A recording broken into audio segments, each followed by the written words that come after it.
Can't decide between the Hurom H400 versus the H70? With how similar these are, I get how confused you might feel. So I'm about to show you the key differences between them, if there are any trade-offs with the H70 because it's $100 less, and by the end, you'll know exactly which one you should get. Let's start with the hoppers. The H70 comes with a 55-ounce hopper while the H400 is 70 ounces. That means that the H70 can make about 2 cups of juice in one batch, while the H400 can make 2 to 3 cups at once. Both hoppers have this cutout in the top. This lets you add more produce while the machine is running. On the bottom is a set of blades, and here's a side-by-side comparison. At first, they look pretty much identical, but there's a slight difference. The H70 has 2 triangles on the top, which might help it catch the produce easier.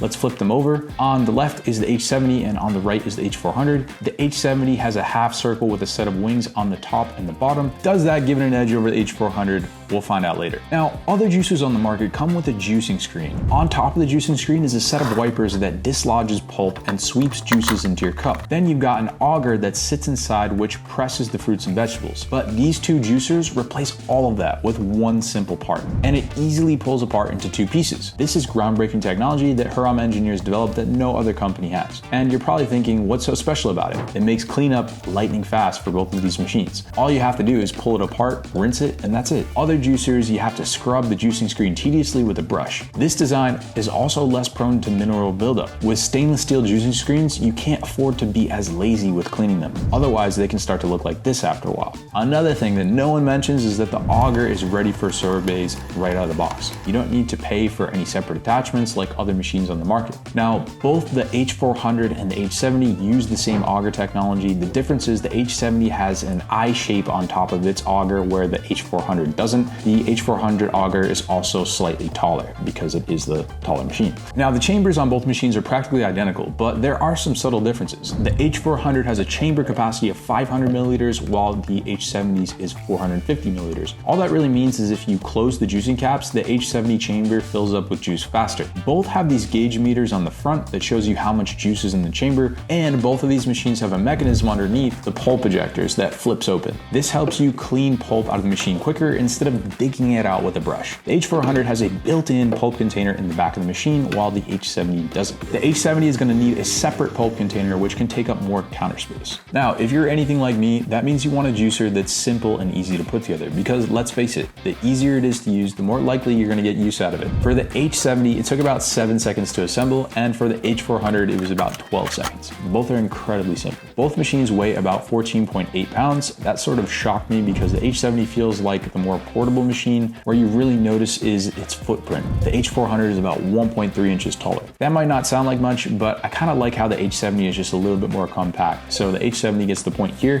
And if you like starting your day with fresh juice, but you've got a partner who'd kill you for waking them up at 7 a.m. or a baby who finally just fell asleep, don't ignore this part. I tested the noise levels on both machines using a decibel meter, and to put this in perspective, your standard kitchen blender is about 100 decibels loud. The H70 averages about 68, and the Hurom H400 is in the low 60s. While there's not a huge difference between these two, we can kind of call this a tie. Before we get to the juice yield, check out the links in the description below where you can get the best discount on the internet for either of these machines. To keep things fair, I weighed out 468 grams of carrots and oranges for both machines. I loaded up the H400 and then I loaded up the H70. Let's flick the switch and see how they do. For the H70, I had to fix a carrot that kept jumping around. Both machines finished around the same time. Here's the pulp from the H400 and here's the pulp from the H70. Both were about the same dryness, meaning they both extracted juice efficiently. And now for the moment of truth. How much juice did each of these produce? Well, the H70 finished with about 249 milliliters and the H400 finished with about 254. That's only a 5 milliliter difference, not enough to actually matter for most people. I used a sieve to check out the pulp for each of the juices. Now, this is kind of where we get into the trade-offs with these machines. And some people consider this a drawback. Because these don't use traditional juicing screens, there's microscopic holes where some of the pulp will make its way into your juice. This is a trade-off for that quick cleanup time. If you're someone who absolutely needs pulp-free juice, you can just use a strainer after, but a little pulp actually goes a long way. The pulp contains fiber, which slows down sugar absorption and helps prevent things like cancer. A lot of people ask me which one creates the more pulpier juice. So I used a sieve to extract the pulp from each juicer and then weighed them. For the H70, I got 10 grams of pulp, and for the H400, I got 7 grams. So the H400 does a slightly better job of keeping pulp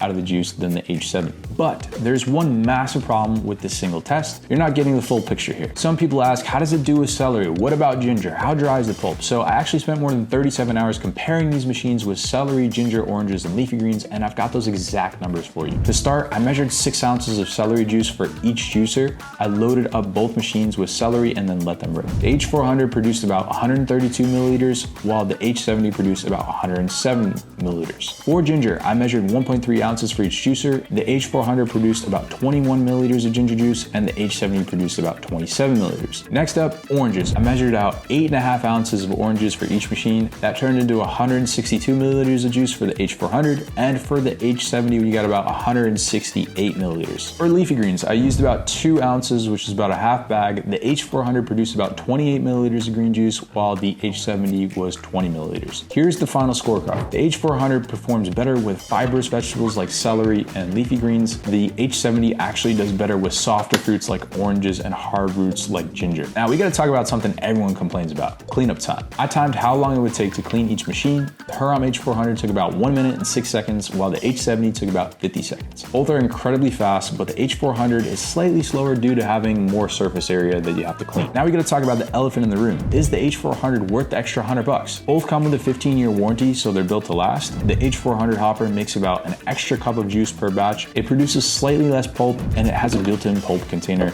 and slightly better yields. But the H70 has identical juice quality, cleans up just as quickly, and is a bit more portable. It might be one of the best kept secrets in the juicing world right now, and after testing both of these machines, here's my honest take. If you're someone looking to save money, juicing primarily for yourself, or you want something slightly more portable, the H70 for $100 less is a great value. If you have a bigger family and you don't really care about the money, you just want the best juicer, I think the H400 is probably the better of the two. No matter which one you choose, I'll leave links in the description below for the best current discounts on both machines. Not sure how long they're gonna last, so just make sure you don't wait.